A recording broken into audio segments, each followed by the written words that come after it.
over the weekend, the way you start your day off matters. If you start your day off with a high protein, high fiber breakfast, you're going to feel full and satisfied. You're going to start your day off in a positive way, and that can also lead to you making other good decisions. Things like that make a big difference. You can still take care of yourself over the weekend, even if you have a event that you're going to today, or you're going out to eat or something. You can look at menus beforehand. You can ask for modifications at restaurants. You can choose what is most worth it to you. And by the way, when you are asking for a modification at a restaurant, know that you are not being a pain in the ass. Remember that many people nowadays have food allergies. People who work at restaurants are used to making modifications. And a lot of times what I've noticed is the person who is taking my order will ask if anybody has any food allergies that they should know about. It's like so common. Please know that you are paying good money for your meal out, and you should be able to get whatever it is the way you want. If for some reason they can't make modifications to something, which I doubt, they'll let you know. But when you're going out to eat, remember, protein, vegetables, grilled, baked, broiled, and steamed. These are going to be your lighter options. You could always ask, instead of like a starchy side, because normally meals will come with a vegetable and a starchy side, like a potato or some kind of potato, or fries or something, or chips. You can always say, hey, can I have double veggies instead of chips or whatever.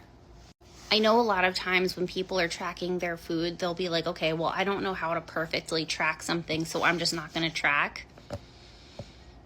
That's not a great strategy. There are hand portion guides you can use, which I will post in my stories. It's not my guide. It's from the Flexible Dieting Lifestyle. I've shared his graphic many times, and it's awesome. So you could save that to your phone so you can guesstimate portion sizes.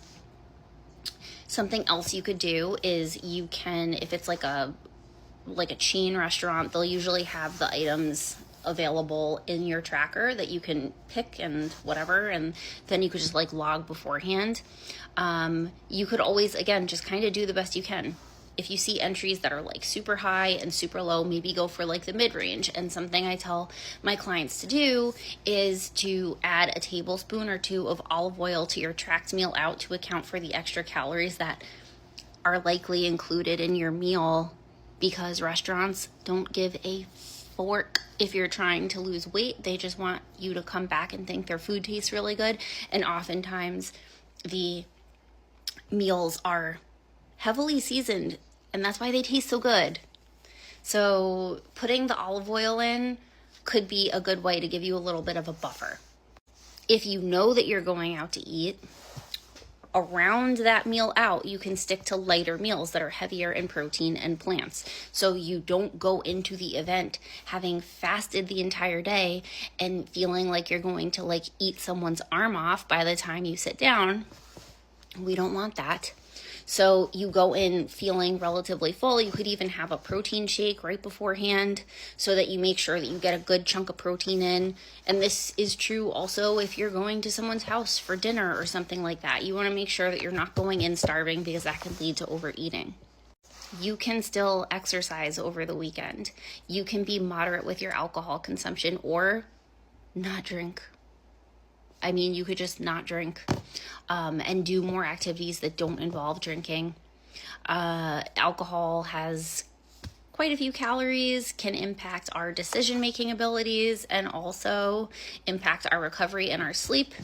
I haven't drank for years, and I don't miss it one bit. And then other things to keep in mind is you are never more than literally a moment away from making a better choice, from getting back to your normal routine.